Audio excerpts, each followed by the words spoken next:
بسم اللہ الرحمن الرحیم۔ السلام علیکم دوستو۔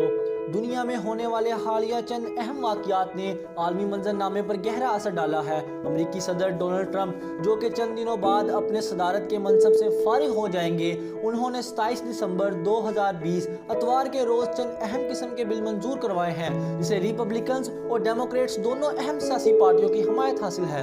ان میں سے ایک بل امریکی شہریوں کے لیے ہے جو کہ کرونا وائرس سے متاثر ہو جانے کے بعد اپنی نوکریوں سے ہاتھ دھو بیٹھے تھے۔ اس بل میں ان کے لیے $2.3 ٹریلین کی امداد منظور کی گئی ہے، جبکہ دوسرا بل چائنا کے موجودہ صوبے تبت کے اگلے دلائی لاما کے متعلق ہے۔ آخر یہ دلائی لاما ہے کون؟ چین انڈیا کی جنگ اس سے کتنی حد تک متاثر ہو سکتی ہے اور پاکستان پر اس سے کتنے گہرے اثرات مرتب ہونے جا رہے ہیں؟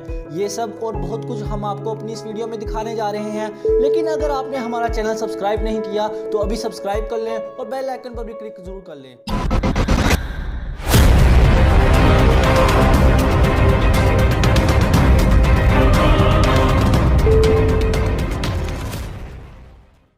یہ نقشہ جو آپ دیکھ رہے ہیں آج سے تقریباً 70 سال پہلے کا تبت ہے۔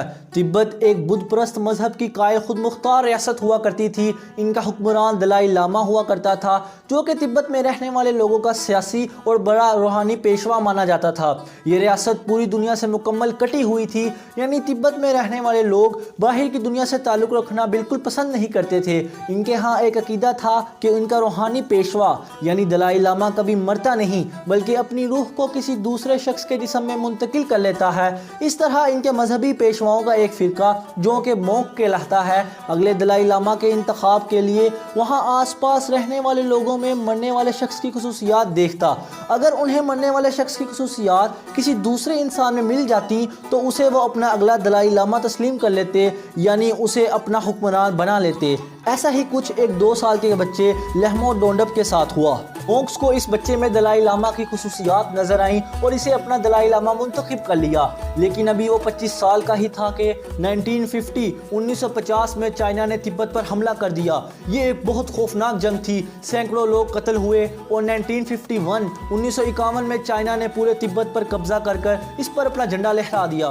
اس سب کے بعد دلائی لاما لہمو ڈونڈپ نے پورے چائنا میں سیاسی لیڈروں کے ساتھ ملاقاتیں کرنا شروع کر دیں تاکہ وہ ان کے حق میں آوازیں اٹھا سکیں، لیکن 1959 میں اپنی ناکامی کو دیکھتے ہوئے لہمو ڈونڈپ نے امریکی خفیہ ایجنسی CIA کی مدد سے انڈیا کے جنوب میں واقع ایک شہر دھرم شالہ میں پناہ لے لی۔ جب چائنا نے انڈیا سے دلائی لاما کو حوالہ کرنے کا مطالبہ کیا تو انڈیا نے اس سے انکار کر دیا، جس کے نتیجے میں چین اور انڈیا کے درمیان پہلی جنگ واقع ہوئی۔ بہرحال اس سب کے بعد دلائی لاما نے تبت کے کچھ لوگوں کے ساتھ مل کر تبت سینٹرل ایڈمنسٹریشن یعنی CTA قائم کی۔ اسے کچھ لوگ جلا وطن حکومت بھی کہتے ہیں۔